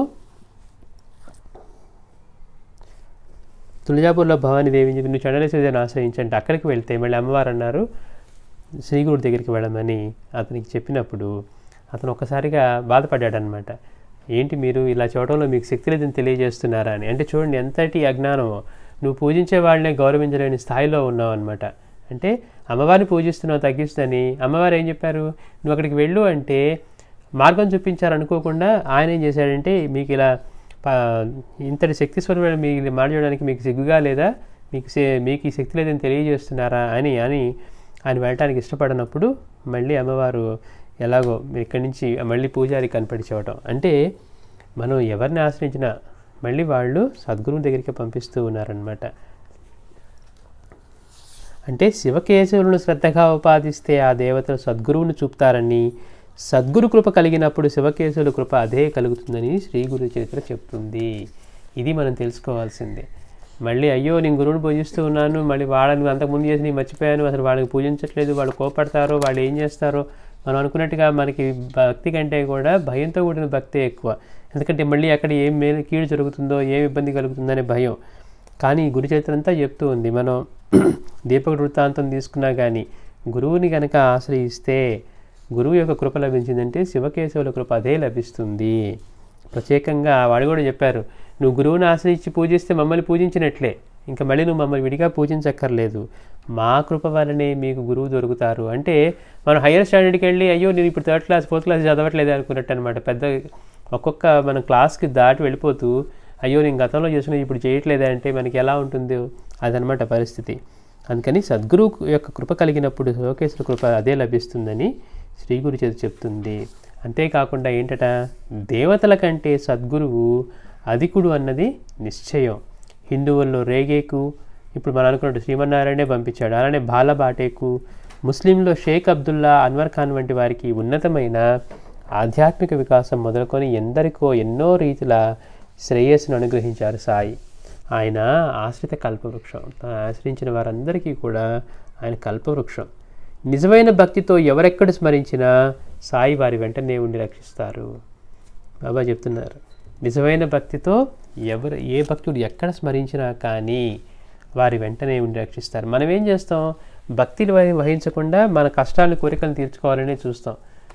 ఎందుకని ఇక్కడ చెప్తున్నారు, నిజమైన భక్తితో ఎవరెక్కడ స్మరించినా కానీ వారి వెంటనే ఉండి రక్షిస్తారు. మనం చరిత్రలో చూస్తూ ఉన్నాం, భక్తులు ఆయన స్మరించకుండా ఉన్నా కానీ, అంటే భక్తులు అయ్యి ఉండి స్మరించకుండా ఉన్నా కానీ కొలిమిలో పడబడుతున్న బిడ్డను ఎంత ఇదిగా కాపాడుతూ ఉన్నారో చూసాం మనం. అట్లానే మైనతాయి ప్రసవ వేదన పడుతూ ఉంటే తండ్రికి కూడా తెలియదు, చంద్రకర్ కూడా ఆయన ఇంకా ప్రార్థించాల, అయినప్పటికీ కూడా మళ్ళీ బాపుని పంపించి అక్కడ ఊది ఇచ్చి రక్షిస్తూ ఉన్నారు బాబా. అట్లా భక్తితో ఎక్కడ స్మరించినా కానీ సాయి వారి వెంటనే ఉండి రక్షిస్తాడు. జిజ్ఞాస, భక్తి, విశ్వాసాలతో కాక అధికార, మదము మొదలగు భావాలతో బాబాని దర్శించిన వారు ఉన్నారు. మనం బాబానే చెప్పారు, ఎవరైనా నా దగ్గరికి జిజ్ఞాసతో భక్తితో వస్తే వాళ్ళకి నేను ఇవ్వగలుగుతాను. అందుకే భక్తి లేకుండా వచ్చేవారిని ఆయన పట్ల ఏదో భావాలు పెట్టుకుని వచ్చేవాళ్ళు వస్తూ ఉన్నప్పుడు బాబా ఏం చేశారు, వాళ్ళు వచ్చే సమయానికి మసీదులో ఉన్న కుండలన్నీ బోర్లిస్తున్నారట. వచ్చిన వాడు అనుకున్నాడు స్టేషన్ మాస్టర్, నేను చెప్పాను ఆయన పిచ్చివాడని, ఆ పిచ్చి పనులు చేస్తున్నాడు అని. అంటే మనం గనక ఆయన దగ్గరికి ఏదైనా ఆశించి భక్తితోనూ జిజ్ఞాసతోనూ వెళ్తే మన కుండల్లో ఆయనను నింపగలుగుతారు. మనం వెళ్ళటమే బోరించిన కుండల్లాగా కనుక తీసుకుని వెళ్ళామనుకోండి, ఆయన ఎంతటి సమర్థుడైనా ఎంతటి ఇదైనా కానీ మనకి ప్రసాదించడానికి మనం సిద్ధంగా ఉండము. అదే బాబా చెప్తున్నారు. బాబా దగ్గరికి భక్తితో జిజ్ఞాసతో కాకుండా అధికార, మతం మొదలగు భావాలతో బాబాని దర్శించిన వారు కూడా ఉన్నారు. అప్పుడు మరి బ్రిటిష్ కాలంలో వాళ్ళు మరి అధికారులు మేమేదో వీళ్ళందరినీ పాలిస్తూ ఉన్నవాళ్ళం అనే భావనలో ఉండేవాళ్ళు కాబట్టి అలాంటి వాళ్ళు కూడా వచ్చి బాబా దగ్గర సరైన గౌరవం ప్రదర్శించకుండా అట్లా వాళ్ళు తర్వాత ఇబ్బంది పడి వెళ్ళిన సందర్భాలు ఎన్నో ఉన్నాయి. అట్లా 1910లో ఒకరోజు బాబా ఉగ్రుడై సడన్గా మళ్ళీ బాబా ఒకరోజు కోపంగా నన్ను ఒక దుష్టుడు చూడటానికి వస్తున్నాడు, సహజ మానవ అవయవాలు కలిగిన నన్ను చూసేదేంటి అని కేకలేశారు. బాబా ఉండి కూర్చొని మరి మనలాంటి వాడికి వస్తే కానీ తెలీదు, కానీ బాబా దగ్గర ఎలా ఉంటుంది, శ్యామ కొంచెంసేపు ఆరతి ఆగి ప్రారంభించు, ఇంకా అక్కడ టాంగా వాడు జాగు చేస్తున్నాడు, ఇంకా దామ్య రాలేదు ఇక్కడికి అని అంటున్నారు. అంటే ఇక్కడ కూర్చున్న బాబా తన భక్తుడు మార్గంలో ఎక్కడున్నాడు, టాంగా వాడు జాగు చేస్తున్నాడు, ఇవన్నీ తెలిసిన ఆయన ఎలా మాట్లాడతారంటే, ఇప్పుడు కూర్చొని సడన్గా కోపంతో ఒకడు నన్ను చూడటానికి వస్తున్నాడు, కానీ వాడి భావం ఎలా ఉందంట, సహజ మానవ అవయవాలు కలిగిన నన్ను చూడటం ఏంటి అంటే వాడు అనుకొని ఉంటాడు ఆయన కూడా మనలాంటివాడే కదా, ఆయన ప్రత్యేకత, ఆయన చూడవలసిన అవసరం ఏంటి అని అక్కడ రావడానికి ముందు ఎవరితోనో అది చేస్తుంటాడనమాట. అందుకని బాబా అవే మాటలు చెప్తూ ఉన్నారు, నన్ను ఒక దుష్టుడు చూడటానికి వస్తున్నాడు, సహజ మానవ అవయవాలు కలిగిన నన్ను చూసేదేంటి అని కేకలేశారు. ఇంకా హిందీలో అంటారు బాబా, అక్కడ ఇంకా అద్భుతంగా ఉంటుంది అనమాట. సాలా హమ్కో దేఖ్నేకో ఆతా హై, హమ్తో నంగా ఫకీర్ హై అని బాబా మనకి ఆ మాటలు వాడినట్టుగా ఉంటుందన్నమాట. వీళ్ళకి ఎవరికి అర్థం కాలేదు ఎవరు వస్తున్నారు, ఎవరు ఆ దుష్టుడు అని. కొంతసేపు అయిన తర్వాత కొద్దిసేపట్లో రెవెన్యూ కమిషనర్ అయిన కర్టిస్, అతని భార్య, జిల్లా కలెక్టర్ మాక్నేల్, అంటే ఆంగ్లేయులు, వీళ్ళు అప్పుడు బ్రిటిషర్స్ కదా, అక్కడ ఉన్న వాళ్ళు ఎవరట, రెవెన్యూ కమిషనర్ అయిన కర్టిస్, ఆ కర్టిస్ గారి భార్య, తర్వాత జిల్లా కలెక్టర్ అయినటువంటి మాక్నేల్, వాళ్ళు షిరిడీలోని చావడికి వచ్చారు. కమిషన్ ఒక భక్తునితో, పెద్ద ఉద్యోగులు దర్శనానికి వచ్చారు, సాయిని త్వరగా సిద్ధంగా మను అన్నారు. చూడండి ఎంత అహంకారం అంటే. మరి వాళ్ళకి ఏం తెలియదు అసలు వాళ్ళు ఎందుకు వచ్చారు అంటే, ఈ కర్టిస్ భార్యకి వీళ్ళకి సంతానం లేదనమాట. అందుకని ఈయన గురించి తెలుసుకొని బాబా అనుగ్రహంతో సంతానం పొందాలని వచ్చారు. కానీ వాళ్ళు ఆవిడకి కొంచెం కనీసం భక్తిని కాదు, ఆవిడకి నమ్మకం ఉండబట్టి ఇక్కడికి తీసుకొచ్చింది వాళ్ళ భర్తని కూడా, అంటే ఆయన దగ్గరికి వెళ్తే మేలు జరుగుతుందని. కానీ వీళ్ళేంటి, అహంకారంలో ఉన్నవాళ్ళు, మనం వీళ్ళని పాలిస్తూ ఉన్నవాళ్ళం, వీళ్ళంతా మన బానిసలు అన్న భావంలో ఉన్నవాళ్ళు. అందుకని అక్కడికి వెళ్దామంటే అతను ఏమన్నాడు, సహజ మానవ వాడు చూసేదంటే ఆయన కూడా మనలాంటి వాడే కదా అని.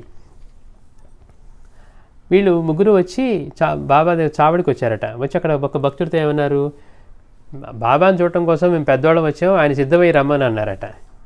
అక్కడికి వెళ్తున్నది ఆయన అనుగ్రహం పొందటానికి, నువ్వు వెళ్తే ఎంత వెళ్ళకపోతే ఎంత. కానీ వాళ్ళ మాట అన్నప్పుడు అక్కడ ఆ భక్తుడు ఏమన్నా అంటే, సాయిని అలా ఎవరూ ఆజ్ఞాపించలేరని, ఆయన దయ కోసం వేచి ఉండవలసిందేనని భక్తులు చెప్పారు. మీరు పెద్దవాళ్ళైతే మీకు అవ్వచ్చు కాక, ఇక్కడికి వచ్చాక మీరెవరూ ఆయన ఆజ్ఞాపించలేరు, ఆయన దయ కోసం మీరు వేచి ఉండాలి అని ఆ భక్తులు చెప్పారు. అరగంట తర్వాత బాబా ఏం చేశారు, భిక్షకు బయలుదేరుతూ ఉంటే నమస్కరించి, మహారాజ్ మీతో మాట్లాడాలి అన్నది శ్రీమతి కర్టిస్. ఎందుకంటే పాపం ఆవిడ కోరికతో వచ్చింది, ఎంతో కాలంగా బిడ్డలు లేరు, ఈయన గురించి తెలుసుకుని విన్నదనమాట. బాబా దగ్గరికి వెళ్తే మనకి మేలు జరుగుతుందన్న భావంతో వచ్చింది కాబట్టి, బాబా వీళ్ళు వచ్చారని తెలుసు, కానీ ఆయన భిక్షకు వెళ్ళడానికి సిద్ధమై భిక్షకు వెళ్తూ ఉన్నారట. భిక్షకు వెళ్ళడానికి వెళ్తూ ఉంటే ఆవిడ ఎదురెళ్ళి ఎంతో ఇదితో బాబాకి నమస్కరించి, మహారాజ్ మీతో మాట్లాడాలి అన్నది శ్రీమతి కర్టిస్. ఆయన ఏం చేశారు, నేను భిక్షకు వెళ్ళాలి, అరగంట ఆగు అన్నారు. కానీ 10 నిమిషాల్లోనే తిరిగి వచ్చారు. చూడండి గమ్మత్తు. అంటే బాబాయ్ పట్ల నమ్మకం లేకుండా, భక్తి లేకుండా వస్తే పని జరగదు. మనం అంతకుముందు వచ్చిన బ్రాహ్మణుడి గురించి కూడా అదే చెప్పుకున్నాం. ఆయన పట్ల ముస్లిం అన్న భావంతో భక్తి ఏం లేకుండా కేవలం అక్కడికి వచ్చి బాబా నుంచి ఆయన మేలు పొందాలని వచ్చాడు. అందుకు కూడా బాబా ఏం చేశారు, ఈ ముందంతా పట్టించుకోకుండా ఉండి తర్వాత వెళ్ళమని చెప్తూ కూడా ఒక పొట్లం ఇచ్చి, ఈ పొట్లం ఇంటికి వెళ్ళే వరకు నువ్వు దారిలో ఎక్కడ విప్పొద్దు, వెళ్ళిన తర్వాత నీ పిల్లలతో కలిసి పంచుకొని తిని అన్నారు. కానీ బాబా చెప్పారు కాబట్టి ఇందాక మనం కృష్ణుడు చెప్పినట్టు నువ్వు వెళ్ళి గోధులగిరిని పూజించు, లేకపోతే బాబా స్తంభాన్ని పూజించంటే అట్లా పూజించినట్టుగా కాకుండా బాబా పట్ల గౌరవం లేకపోవడం వల్ల పైగా కుతూహలం పెరిగిపోయింది. ఈయన ఏమి ఇచ్చారా అని చెప్పి బాబా మాట చెప్పిన దాన్ని ఆయన పాటించకుండా మధ్యలో తీసి అర్హత లేకపోయినా లభించినటువంటి అనుగ్రహాన్ని ఆయన నీడపాలు చేసుకున్నాడు అనమాట. అది ఆ పొట్లం తెరవగానే ఆ బంగారం ముద్ద అది మాంసం పొట్లంగా కనపడింది. చిచ్చిచి బాబా నాకు ఇది ఇచ్చారేంటి, నేను బ్రాహ్మణుని తెలియదా అని చెప్పి తీసుకెళ్ళి నీళ్ళలో పడేశాడు. పడేయగానే అది ఆయన కళ్ళ ముందే బంగారంగా మారిపోతూ ఉందట. అంటే అర్హత లేకుండా మన సద్గురు కృప లభించినా కానీ దాన్ని నిలుపుకోలేము. అందుకని భక్తి విశ్వాసాలు ఉండటం ముఖ్యం. ఇక్కడ కూడా వీళ్ళు వచ్చారు కానీ వీళ్ళకి అటువంటి ఇది లేకపోవడం వల్ల బాబా ఏం చేశారు, వాళ్ళని పరీక్షిస్తున్నారు. నేను భిక్షకు వెళ్ళాలి, ఒక అరగంట ఆగు అన్నారు కానీ బాబా ఏం చేశారు, మళ్ళీ 10 నిమిషాల్లో తిరిగి వచ్చారట భిక్ష నుంచి. ఆవిడ సంతోషపడిపోయింది. అంటే బాబా తన కోసమే మళ్ళీ వెనక్కి వచ్చేసారని, తన కోసమే సాయి త్వరగా వచ్చారని తెలిసి మరలా ఆమె నమస్కరించింది. చూడండి, బ్రిటిషర్ అయినా కానీ ఆవిడ శ్రీమతి కర్టిస్. అంటే పిల్లలు లేకపోవడం వల్ల బాబా యొక్క ఆశీస్సులు పొందితే పిల్లలు లభిస్తారని ఆవిడ సంకల్పం అనమాట. ఆవిడ మళ్ళీ తిరిగి వచ్చేసరికి తమ కోసమే సాయి త్వరగా వచ్చారని తలచి మరలా ఆమె నమస్కరించింది. సాయి అన్నారు, 1 గంట ఆగన్నారు. ముందేమో అరగంట అన్నారు, 10 నిమిషాలు వచ్చేసారు. మళ్ళీ ఈవిడ ఎదురు వెళ్ళి బాబా త్వరగా వచ్చారు, ఒకవేళ నేను అడిగాను వచ్చేసారేమో అని బాబాకి నమస్కారం చేయగానే బాబా అన్నారు, ఇంకొక గంట ఆగు అన్నారు. అంటే బాబా పరీక్షిస్తున్నారు. నీకు విశ్వాసం నమ్మకం ఉందనుకో, బాబా అనుగ్రహం కోసం వచ్చినప్పుడు ఆ అనుగ్రహం కోసం వేచి ఉండాలి. అంతే తప్పించి అధికారంగా నేను వచ్చాను, నాకు వచ్చి నన్ను దీవించు, లేకపోతే నాకు ఇవ్వు అనడానికి లేదనమాట. మనం ఆయన దగ్గర ఆశ్రయించి ఆయన అర్థులుగా వెళ్ళాం, మనం అర్థిస్తూ ఉన్నాం. అర్థించినప్పుడు ఆయన అనుగ్రహానికి వేచి ఉండాలి. కానీ మనం అనుకుంటాం. అందుకే అక్కలకోట స్వామి కూడా అంటారు, రాజు అంత ఆడంబరంగా వచ్చినప్పుడు లాగి ఒకటి కొట్టారట, వెళ్తే కిరీటం వెళ్ళి అంత దూరం పడింది. ఒరే, నా దగ్గరికి వచ్చేప్పుడు నువ్వు ఇంత నీ అధికారము, నీ అహంకారము, నీ సిరి చూపించుకోకర్లేదు. నేను తలుచుకుంటే నీలాంటి వాళ్ళందరినీ ఎంతోమందిని చేయగలరు. నిజానికి భగవంతుడే కదా మరి సృష్టి చేసి ఇలాంటి వాళ్ళని మనం శ్రీగుడి చేతిలో కూడా చూసాం. చాకల వాడిని రాజుని చేశాడు. మనం క్లియర్గా చూస్తూ ఉన్నాం. ఎవరైనా అలా పొందుతున్నారంటే ఆయన దయ వల్లే. అంటే ఇక్కడ మనం అధికారమో అహంకారమో డబ్బు ఉందనో ఇలా అనుకుంటూ ఉంటే అందరికీ అన్నీ నేనే ఇచ్చేదనే విషయాన్ని మనం మర్చిపోయినట్టే, మనం అహంకరిస్తూ ఉన్నట్లు అనమాట. అందుకని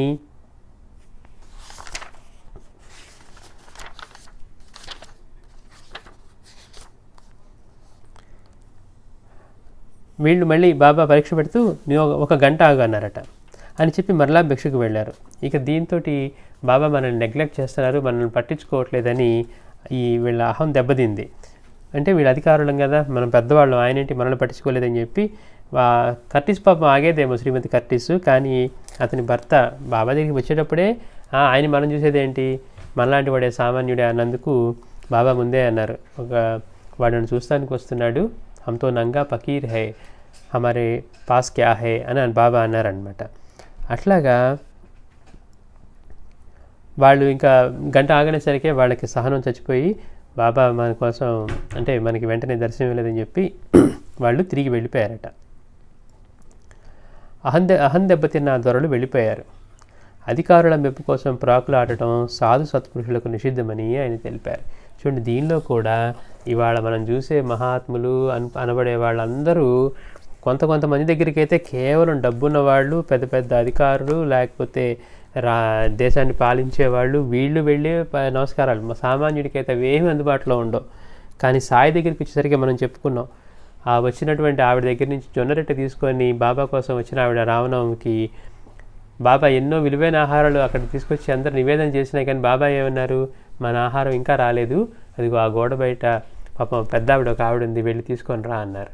ఆవిడ అక్కడికి వచ్చి చూసి ఆ విలువైన నివేదనలు అన్నీ చూసి తనేం తేలేదని చెప్పింది. అయినా కానీ బాబా అడిగి మరి ఆవిడ మూటలో జోల్లో ఉన్నట్టు దానిలోంచి ఆ రొట్టె తీసుకొని తిన్నారట. అంటే ఆయన నిజంగా వాళ్ళ నుంచి ఏంటి ఆశించేది అంటే భక్తుల నుంచి అటువంటి ప్రేమనే. వీళ్ళు అధికార మతంతో లేకపోతే వాళ్ళు ఎన్ని రుచికరమైన నివేదనలు తీసుకొచ్చినా కానీ బాబా స్వీకరించేవారు కాదు. అంటే ఆయన వేటిని గుర్తించి చేస్తారు అనేది. ఇక్కడ వీళ్ళు అహంకారాన్ని ప్రదర్శించారు. అదే కనుక వీళ్ళు బాబా చెప్పినట్టు ఒక గంట సేపు ఆగుంటే వాళ్ళకి అటువంటి అనుగ్రహమే లభించేదేమో. కానీ మేము అధికారులు ముందే అన్నారు కదా, వాళ్ళ అహంకారం చూపించారు. పెద్దవాళ్ళు వచ్చారని చెప్పు, పెద్ద అధికారులు వచ్చారని చెప్పు, ఆయన రెడీ అయ్యి రమ్మను, మాకు ఇది ఇవ్వటానికి అని. కానీ వాళ్ళ భక్తులు అన్నారు, మీరు ఇక్కడికి వచ్చి ఆయన అనుగ్రహం కోసం వేచి ఉండాల్సిందే కానీ మీరు ఇక్కడికి వచ్చి ఆయన ఆజ్ఞాపించడం ఉండదని. అంటే అధికార మదంతో వాళ్ళు లభించాల్సిన అనుగ్రహాన్ని కోల్పోయారు. మాస్టర్ గారు అంటారు, ఇక్కడ దర్శనం చేసినందుకు వాళ్ళకి ఏమన్నా కలిగిందేమో కానీ వాళ్ళ కోరిక అయితే తీరలేదు అని. కానీ ఈ ఒక్క లీల సాయి ఎంతటి అద్భుతమైన ఆచరణ చేస్తూ ఉన్నారు. ఎక్కడా కూడా కేవలం నిరుపేదలు సమర్పించే, అంటే నిరుపేదలనే కదా, ధనవంతులైన భక్తితో సమర్పించాడు. బూటీ మరి ధనవంతుడు అక్కడ ఉంటే ఆయన్ని స్వీకరించారు కదా. అట్లా భక్తి, ఆయన పట్ల భక్తి విశ్వాసాలు ఉన్న వాళ్ళని ఆయన స్వీకరించారు తప్పించి అధికార మతంతో లేదా అహంకారంతో వచ్చే వాళ్ళని, లేకపోతే సత్ప్రవర్తన లేకుండా దక్షిణిస్తున్న వారిని కూడా బాబా స్వీకరించేవారు కాదు. ఆయన కోపంతో అన్నారు ఒకసారి, ఒక భక్తుడు దక్షిణ సమర్పిస్తూ ఉంటే, నీ దక్షిణ నాకు అక్కర్లేదు, నువ్వు ఎవరినో ఉంచుకున్నావు కదా, దానికి వాడుకో, నాకు అక్కర్లేదు అన్నారు. అంటే సత్ప్రవర్తన అవి ఎంత ముఖ్యము, తర్వాత భక్తి విశ్వాసాలు కూడా ఎంత ముఖ్యము. ఆయన ఎండిపోయిన జొన్న రొట్టెలు లేకపోతే ఆ వృద్ధుడి మూటలోని కలకండ ముక్క ఆయన రుచిస్తాయి, కానీ అహంకారంతో తెచ్చేవేమీ కూడా ఆయనకి రుచించవు. అంటే ఆయన కేవలం నిజమైన ప్రేమని భక్తిని మాత్రమే గుర్తించి, స్థితిగతుల్ని కాకుండా వాటిని మాత్రమే గుర్తించి ఆయన అనుగ్రహిస్తారు తప్పించి అధికార మదంతో వచ్చిన అహంకారంతో వచ్చినా కానీ ఆయన వాటిని. కానీ ఇవాళ రోజునున్న మహాత్ములందరూ మహాత్ముల్లాగా చెప్పబడే వాళ్ళందరూ కూడా అధికారుల మెప్పు కోసం ప్రాకులాడుతూ వాళ్ళ ద్వారా ఇవి పొందుతూ ఉన్నారే తప్పించి సాయిలాగా ఎంతటి నిరాడంబరమైన జీవితం ఆయన మొదలు నుంచి చివరి దాకా, అంటే ఇంత సంస్థానంగా ఏర్పడక ముందు ఎలా ఉన్నారో ఆయన జీవన విధానంలో ఏ మార్పు లేకుండా అలాంటి నిరాడంబరమైన జీవితమే చివరి దాకా తెరిచిన పుస్తకంలాగే ఉంది తప్పించి ఎక్కడ ఒక్కటి కూడా మనం ఇదేదో అయ్యో ఏంటి ఇక్కడ క్వశ్చన్ మార్క్లా ఉందే అనుకోవటానికే లేకుండా అంత తెరిచిన పుస్తకంలాగా ఆయన అద్భుతమైన నిరాడంబరమైన అతి మహత్తరమైన జీవితాన్ని గడిపారు అంటారు. శ్రీ సచ్చిదానంద సద్గురు సాయినాథ్ మహారాజుకి జై. మిగిలింది మనం వచ్చే వారం కంటిన్యూ చేద్దాం. ఇప్పుడు కొంచెంసేపు భజన చేసుకుందాం.